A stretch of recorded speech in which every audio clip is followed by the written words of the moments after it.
السلام عليكم ورحمة الله وبركاته. نحمده ونصلي على رسوله الكريم.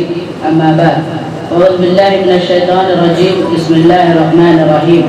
إن أريد إلا الإصلاح ما استطعت وما توفيقي إلا بالله. صدر اجلاس، ناظم مدرسہ، میرے مشفق و مربی اساتذہ کرام، مہمانان اعظام اور میرے ہم سفر ساتھیوں، آج کے سالانہ مشترکہ اجلاس میں میری تقریر کا عنوان ہے غلطیوں کی اصلاح کا 90 طریقہ.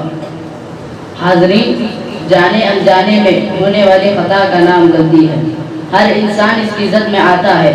اسی لیے بعض علماء نے لفظ انسان کو نسیان یعنی بھولنے سے مشتق بنایا، اور انسان وعدہ و وعید کو بلا کر غلطیاں کرتا ہے، مگر بہترین انسان وہ ہے جو اپنی اصلاح کرے اور اللہ سے توبہ کرے.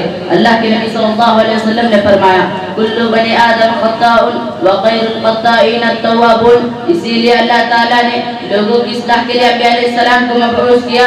ان اريد الا الاصلاح ما استطعت وما توفیقی الا باللہ، جن میں آخری نبی محمد صلی اللہ علیہ وسلم بھی ایک بہتر مسلم مربی اور داعی ہے، جن کا طریقہ اصلاح نے کافر کو مومن، دانی کو عفت و پاک دامنی کا نگہبان، چور کو مال کا محافظ، قائل کو امانت دار اور خطا کار کو نیکوکار بنایا.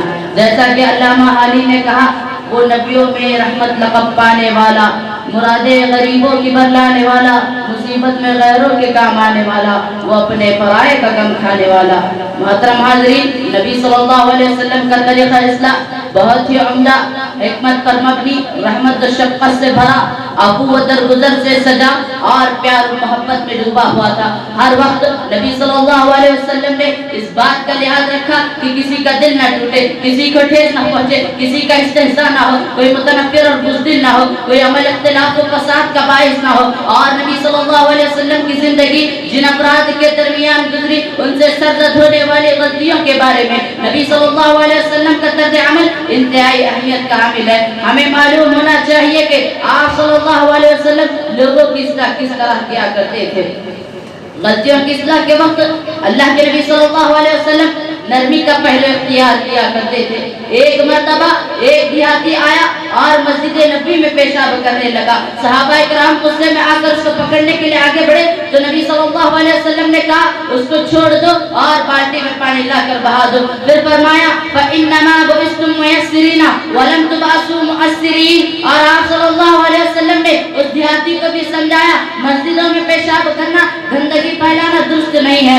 مسجدیں اللہ کے ذکر کے لیے، نماز کے لیے اور قرآن کی تلاوت کے لیے ہوتی ہے. محترم سامعین، غلطیوں کی اصلاح نبی صلی اللہ علیہ وسلم حکمت و دانائی سے کیا کرتے تھے. ابو امامہ رضی اللہ عنہ کہتے ہیں ایک نوجوان نبی صلی اللہ علیہ وسلم سے زنا کی اجازت طلب کیا.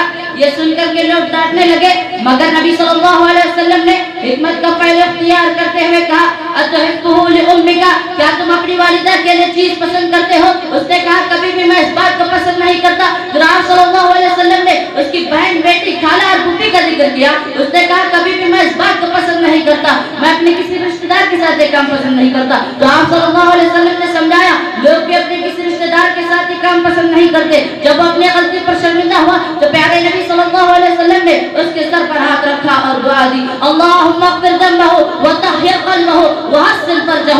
راوی حدیث کہتے ہیں اس نوجوان نے اس کے بعد کسی غیر محرم عورت کی طرف آنکھ اٹھا کر نہیں دیکھا.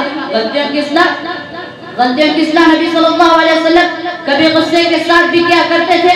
عائشہ رضی اللہ عنہ فرماتی ہے جب قبیلے مخزومیہ کی عورت نے چوری کی، اس پر ہاتھ کاٹنے کی حد نافذ ہونے والی تھی، تو اللہ کے رسول صلی اللہ علیہ وسلم کے چہیتے اسامہ کو سفارشی بنا کر بھیجا گیا کہ اس کے ہاتھ نہ کاٹے جائے. تو اس پر محمد صلی اللہ علیہ وسلم نے کہا اتشبہ بحد من حدود اللہ، اے اسامہ تو مجھ سے اللہ کے حدود کے بارے میں سفارش کرتا ہے. پھر آپ کھڑے ہوئے اور فرمایا پچھلی بہت سے امتیں اسی لیے ہلاک و برباد ہو گئی، جب ان کا کوئی مالدار چوری کرتا تو اسے چھوڑ دیتے، اور جب کوئی کمزور غریب چوری کرتا تو اس پر اللہ تعالیٰ کی حد قائم کرتے. اللہ کی قسم لو ان فاطمہ بنت محمد سرقت لقطعت یدہا. اس حدیث سے پتہ چلتا ہے کہ آپ دین کے معاملے میں بڑی سختی سے اصلاح کیا کرتے تھے. غلطی کرنے پر نبی صلی اللہ علیہ وسلم اللہ رب العالمین کا خوف دلا کر اصلاح کرتے.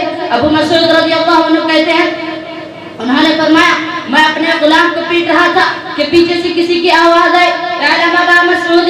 میں نے پلٹ کر دیکھا تو رسول اللہ صلی اللہ علیہ وسلم تھے جو کہہ رہے تھے اعلم ابا مسعود ان اللہ اقدر علیک علی من هذه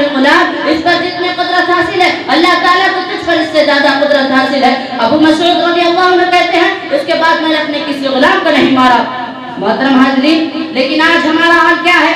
ہمارا اصلاح کا طریقہ کیا ہے؟ سنت نبی کے خلاف ہم لوگوں کی اصلاح کرتے ہیں، لوگوں کی بھری محفل میں ہم کھڑے ہو کر اس کی اصلاح کرتے ہیں۔ جہاں ہمیں انفرادی طور پر اس کی اصلاح کرنا تھا، تمام لوگوں کے سامنے اس کی اصلاح کی بجائے اس کا مذاق اڑاتے ہیں، اس کی غلطیوں کو لوگوں کے سامنے اچھالتے ہیں۔ لیکن ہونا تو یہ چاہیے تھا کہ ہم سنت نبی کے طریقے پر لوگوں کی اصلاح کریں، کہیں ایسا نہ ہو کہ ہم لوگ سنت نبی کے نام پر لوگوں کا مذاق اڑاتے ہو۔ محترم حاضرین، یہاں پر غلطیوں کی اصلاح ہونے کے بجائے ایک فتنہ برپا ہو جاتا ہے، جیسا کہ آج ہم ہمارے معاشرے کی مسجدوں کے مصلیوں کا حال دیکھیں، جیسے امام کی کوئی غلطی ہو جاتی ہے تو تمام لوگ اس امام پر ٹوٹ پڑتے ہیں۔ ایسے بہت سارے واقعات ہمارے سامنے موجود ہیں، لیکن یہ بات یاد رکھیں، یہ اصلاح کا نبی طریقہ نہیں ہے۔ ضرورت اس بات کی ہے کہ ہم سنت نبی کے طریقوں پر لوگوں کی اصلاح کریں، جس طرح نبی نے ہر طریقے کو موقع محل کے ساتھ اپنایا، آج اس طریقے کو اپنانے کی ضرورت ہے۔ آخر میں اللہ تعالیٰ سے دعا ہے کہ اللہ تعالیٰ ہم سب کو ہر معاملے میں نبی کریم صلی اللہ علیہ وسلم کے طریقے کو اپنانے کی توفیق عطا فرما۔ آمین۔ السلام علیکم ورحمۃ اللہ وبرکاتہ۔